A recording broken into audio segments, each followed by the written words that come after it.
So I missed covering this story in the last show, but I just have to do it today. I know it's a little old, but corporate Democrat Joe Donnelly lost his U.S. Senate seat in Indiana, and now he decided it'd be a wonderful idea to go on the Sunday talk shows and explain to the left why they don't know what they're doing and they might lose the Democrats' elections. I want to ask you about your party, about the Democratic Party. You lost in Indiana in November. McCaskill, we just talked about, lost in Missouri. Heidi Heitkamp lost in North Dakota. The Democratic Party was already receding to the coasts, even more so now. So can the Democratic Party, your party, be viable without appealing to the interior of the country where you live and where you represent? Boy, I don't know how you do that. I mean, I was fortunate enough. I got more votes in this midterm than any Democrat in Indiana in modern history. But it wasn't quite enough because the president came 3 times in about the last week, 6 times in about the last month and a half, and said, this is about him. And he said, if you don't vote, basically, you're betraying me. And we have not made enough of a connection. I work like a dog nonstop to make that connection, but that the people of my state understand that culturally, we want to make sure you succeed, that we're going to fight to make sure that, for instance, on student loans, we'll keep the interest rate at the same rate as a housing loan. But when you talk Medicare for all, like I heard on the panel earlier, you start losing the people in my state. When we start talking about, hey, we're going to work together with the insurance companies to lower premiums, that's what connects. And so, the talk on the coasts just doesn't get it done in the middle. And Dana, this presidential election that's coming up, what's going to happen on the coast is already baked in the cake. This is going to be one in Pennsylvania and Ohio and Michigan and Wisconsin and North Carolina and Florida.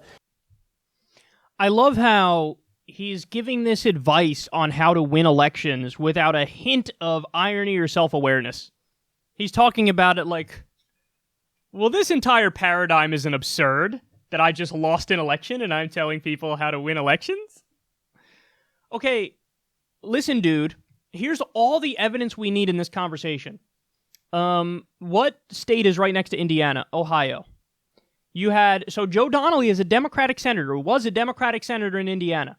He lost. He got beaten by a Republican. In the state right next door, Democratic Senator Sherrod Brown ran an unapologetically left-wing campaign and won.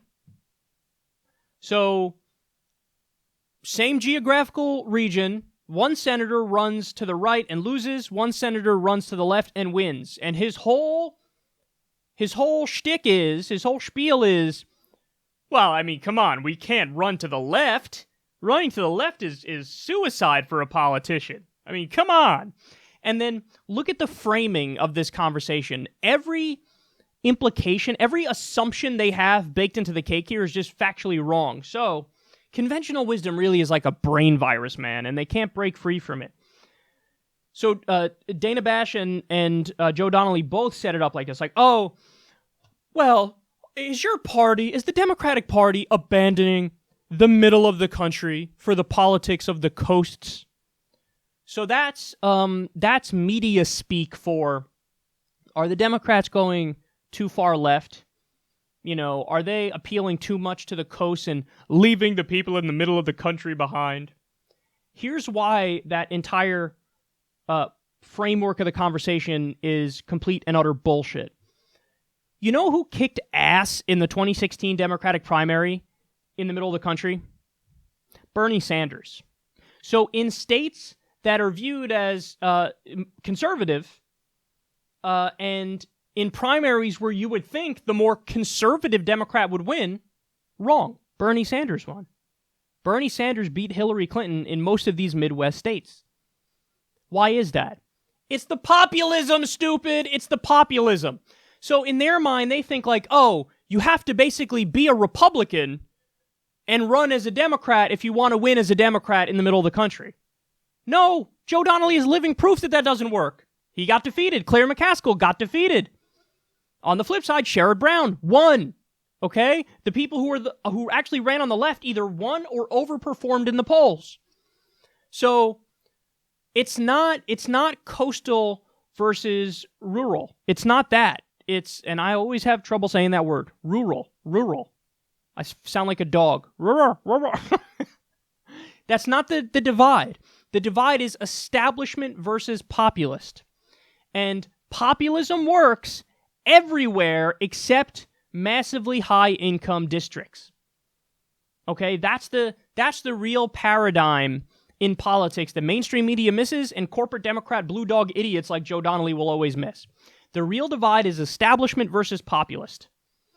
So, Bernie Sanders versus Donald Trump. Bernie Sanders will he will destroy in the Rust Belt, bitch. Destroy. Donald Trump will have no chance in the Rust Belt against Bernie Sanders.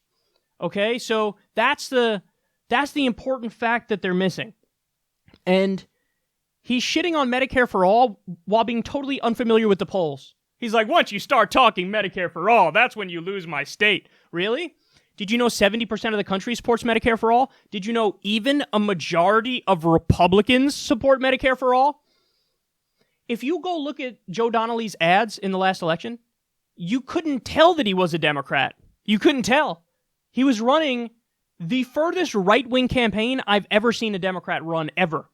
Showing Ronald Reagan clips and talking about how Reagan's awesome and doing Republican talking points. And you wonder why he lost. Well, maybe because you spit in your own base's eye, and you also are not married to any real policy improvements for the country. Like, you don't have a vision. You don't have an ideology. You don't have a philosophy. You're not selling people a brighter future. You're not saying, hey, let's eliminate your student loan debt. Let's wipe that clean. Let's do free college. Let's do a living wage. Let's end the wars. Let's, do Medicare for all and give everybody health care and cut the costs in half. And he doesn't believe in any of these things. He doesn't believe in any of those things. So you wonder why you lose. You don't fucking stand for anything. And quite the contrary, as Bernie Sanders has proved, populist Democrats who are, yes, further left win in more conservative states.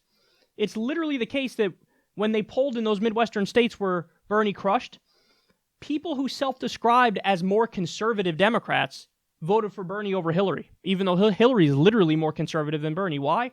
People don't know about labels, man. People don't know about political labels. Not everybody's a fucking policy wonk. They're just like, I don't know, I like that guy. He seems like he's fighting for me. He's making it clear he's fighting for me.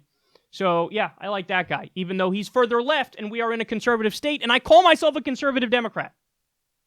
So, Joe Donnelly, here's the reality, and Dana Bash, who set up the framing in the incorrect way. You guys just don't know what you're talking about. You have no idea what you're talking about, and you would think it would have been enough when corporate Democrats and blue dog Democrats lost 1,000 seats under Obama, Pelosi, and Schumer. You would have thought that that's enough for them to go, hey, you know what, maybe we should reevaluate. Maybe it's better to go back to New Deal-style Democrats. Nope. They didn't reevaluate. If anything, their conclusion was the exact opposite. Oh, the problem was that we weren't even right-wing enough. Even though I just lost running the furthest right-wing campaign I possibly could, somehow the answer is to go even more right-wing. Joe Donnelly, you don't even know what the people in your state want. That's obvious. That's proven. That's proven. So how about you step the fuck aside and let the populist left take over? Because here's one thing I guarantee you. We'll crush in elections, and then if we get our policies implemented, we ain't going anywhere. That's why FDR was elected 4 times, and the Republicans had to come up with term limits because they were scared. Oh my God, if all the Democrats act like FDR, if they're all New Deal-style Democrats, we are never going to win an election ever again. So term limits, let's do that. That's what we are. What you are is a perpetual loser.